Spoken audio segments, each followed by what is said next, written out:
È la prima volta siamo arrivati in questa situazione legata al fatto che la piovosità è bassissima e quindi andremo avanti finché non ci saranno delle condizioni climatiche differenti o non pioverà e sinceramente non vediamo questa prospettiva a breve termine.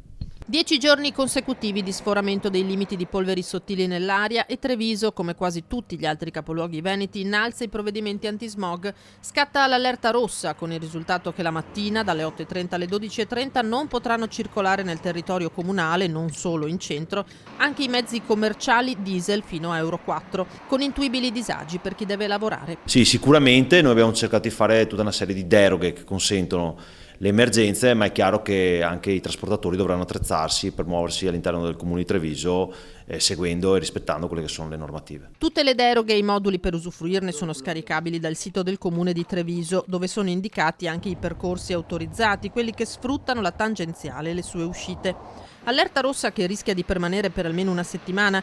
Nel frattempo, per non aggravare la già pessima qualità dell'aria, anche il cittadino che non si mette al volante è chiamato a fare la propria parte. Attenzione quindi anche all'uso delle stufe a pellet. Usare quando possibile i mezzi alternativi all'automobile, quindi utilizzare il trasporto pubblico o la bicicletta, ma soprattutto ridurre quello che è l'utilizzo al massimo, quello che è l'utilizzo di combustibili alternativi quali legna o pellet, ma soprattutto è divieto di utilizzo di stufe a pellet che non siano a 3 stelle. Provvedimenti antismog applicati al livello di massima severità previsto in ordinanza, dunque. È stato fatto tutto il possibile, anzi è stato fatto di più che precedentemente per trovarci in questa situazione in maniera pronta, però è chiaro che non possiamo combattere contro le condizioni climatiche. Io sottolineo ancora che, visto come si è chiuso la manovra finanziaria che non prevede praticamente nulla per i comuni, soprattutto quelli virtuosi per l'ambiente, ecco, forse qualcun altro dovrebbe sentirsi leggermente in colpa.